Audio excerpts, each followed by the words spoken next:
Hey guys, this is Rick. I hope you're having a great day. Excuse the sunglasses. These are prescription sunglasses, so the world's a little bit clearer when I've got these on, and it's a beautiful sunny day, so I thought I'd better wear them. Right, first things first, you may notice something a little bit squiffy about this video, or a little bit weird about the video. It's a 360 degree video, so if it's wiggling around and if you're watching this in a smartphone, you can actually move your smartphone around and look all around. You can also move it with your finger if you're using a screen touch device, but also if you've got a virtual reality headset, I think either one of those ones where you slide your phone into one of those, Google Cardboard things, or a proper VR headset, it'll be like you're in the van with me, like real time, which is really quite cool. Now, this is a 360 degree camera. It's an LG 360 Gear, I think, or LG 360 Connect. I can't remember the exact name of it.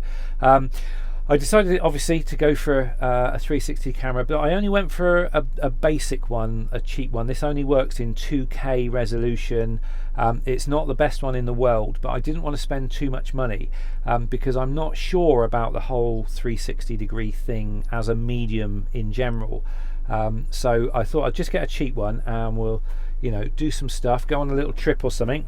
In fact, we can move out now. But yeah, so to see how we get on with it, this is literally the very first time I'm using it in the van. You're mounted on a little, you can probably see a little suction mount that's mounted onto the windscreen. At some point I would like to get a mount so that you're sat next to me like, as if you're a passenger. But at the moment I don't have the fixtures and fittings to make that happen. So hopefully if you're on a headset, on a virtual reality headset, I would say obviously be a little bit careful moving your head around too much because it might make you feel woozy. I've had some fairly nauseating experiences with 360 degrees where the camera's been moving with the virtual headset. I mean, there are some great 360 videos on YouTube where the camera is just positioned, on a tripod and is left alone. And I've been in quite a few streets in Japan and stuff like that, which I absolutely love.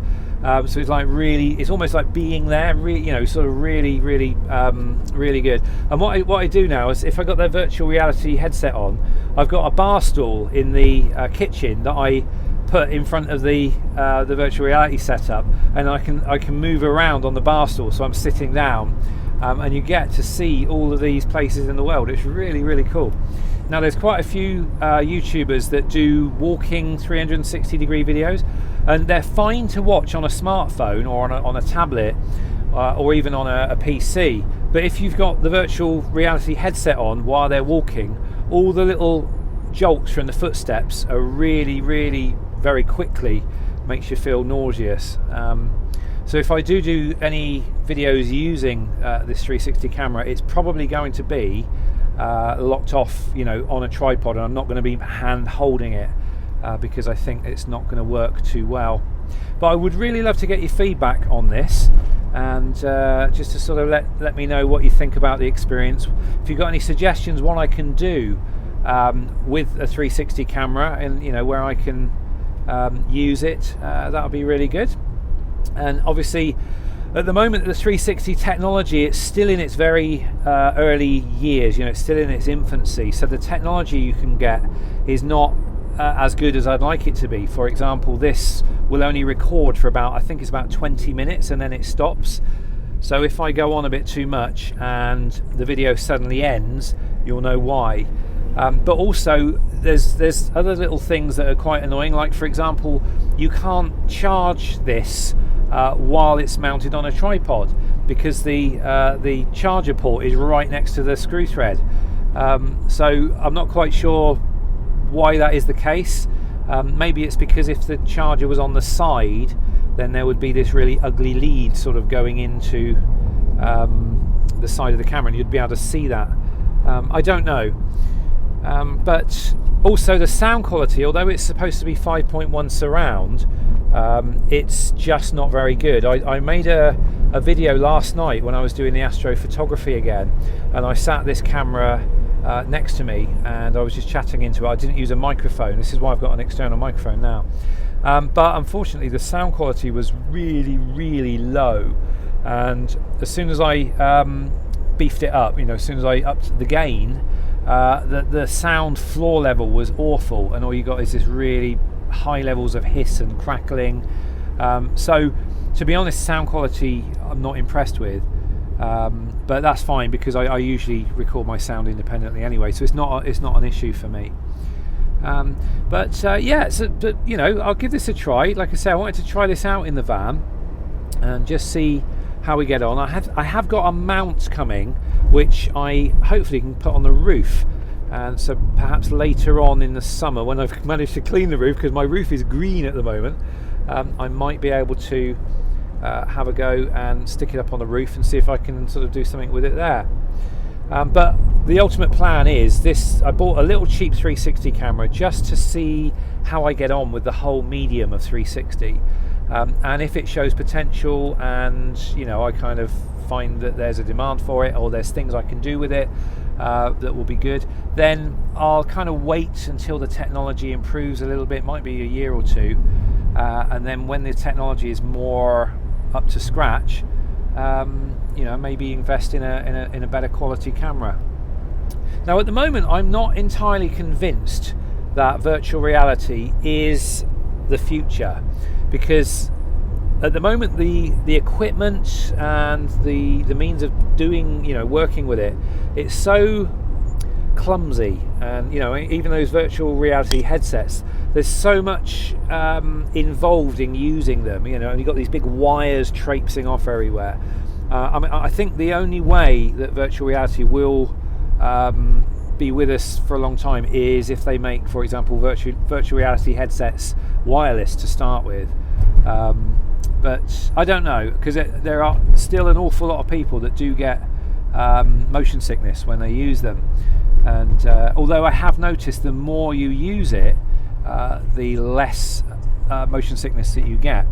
And I suppose I've heard it described as it's like getting your sea legs. Where if you go on a boat, say for a week, for the first day or two, you can feel really nauseous with the gentle sort of rocking action of the boat. But after a couple of days, you don't notice it. You get used to it. And I think the same is with virtual reality. Now, if you look here on the right, this is the Red Lion pub, which is supposed to be one of the most haunted buildings in England. We're currently going through Avebury Stone Circle. You can see all the stones all around. I don't even need to point the camera for you, because the camera is pointing everywhere. So on the left there, that's the PowerPoint. I think that's where they do all the main ceremonies and stuff in summer solstice and the equinox and things, which is quite good.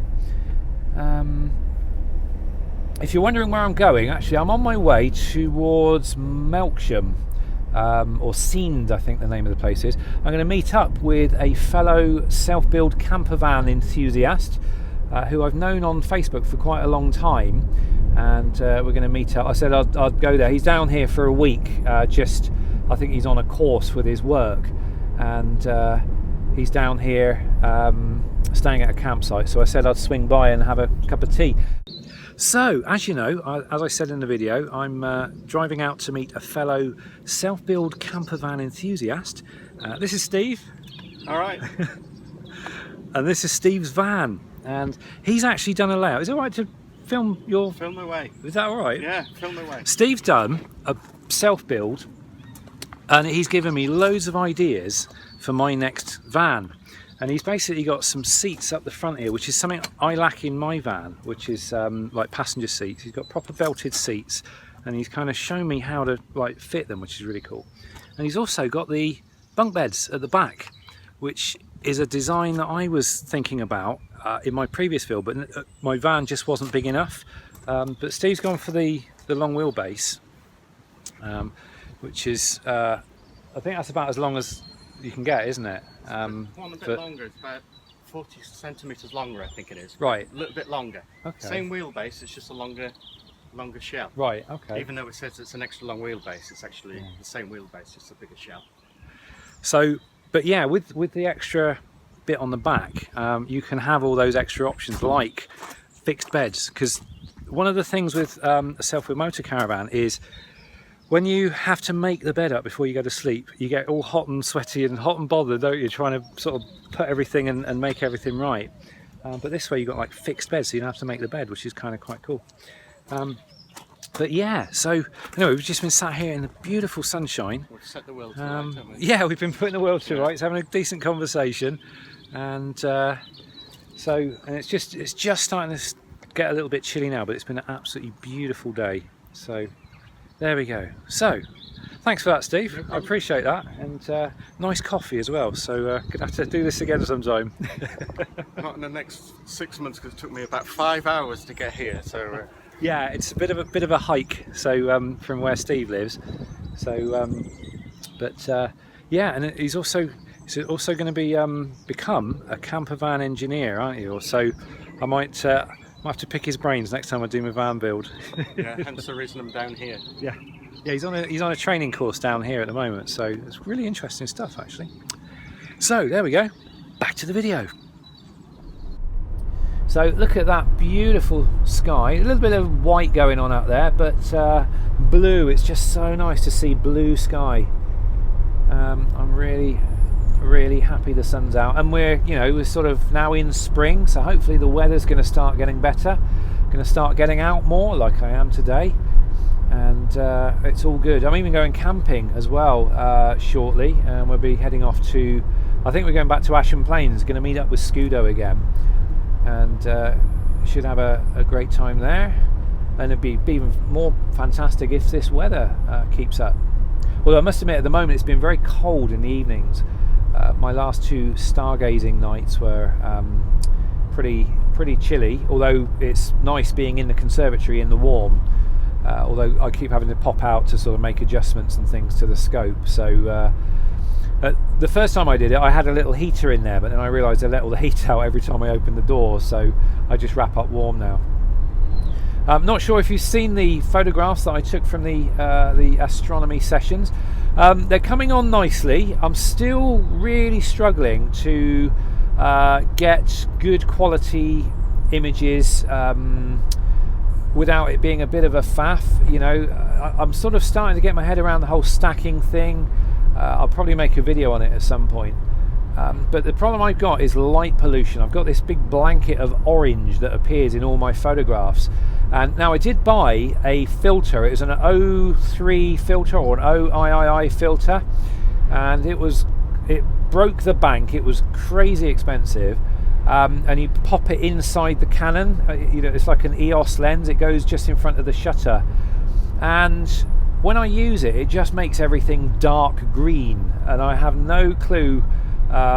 The idea is it filters out certain light levels, including your street lamps and things like that, or certain parts of the light spectrum.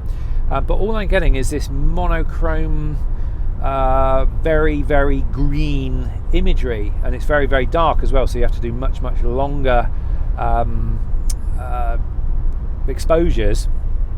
Which of course means I now need to start thinking about investing in a tracking scope, because my tracking isn't necessarily always that good, and I sometimes get little tails on the stars. But I'm not sure how this green filter is going to allow me to get the true colours of the stars out. It's just something I need to investigate more.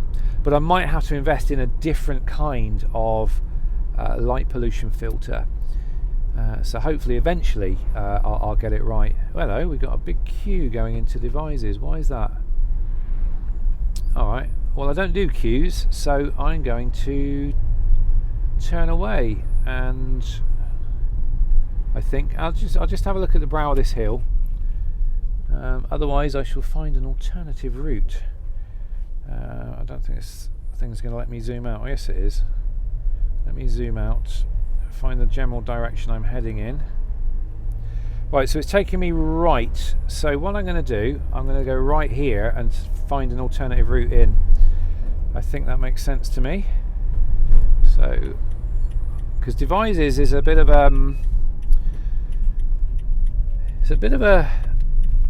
through town, so it's always really busy. And if it's queuing up this far out, then I'm probably going to be sat in Devizes for quite a while, unless there's some roadworks between here and Devizes, which is literally only I don't know, about a mile away there. So I'm going to go this way, and hopefully it's not going to turn me around and put me back into Devizes.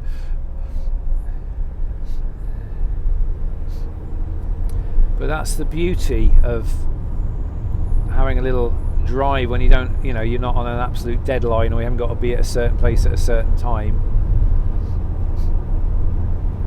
According to this, I'm only 20 minutes away from arriving at a destination anyway.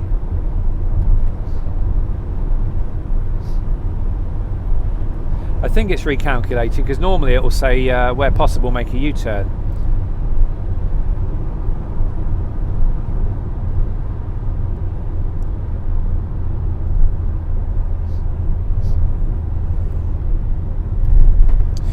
So anyway, there we go. I think I'm going to keep this video log short and sweet. So I'm going to sign off here, and I really would appreciate any feedback you can give me regarding this 360 degree experience, whether it's something I should do more. Like I say, if you've got any ideas on how I can do it. I noticed the other day, 'cause I did a little bit of test footage, put it up privately on YouTube and tried it out.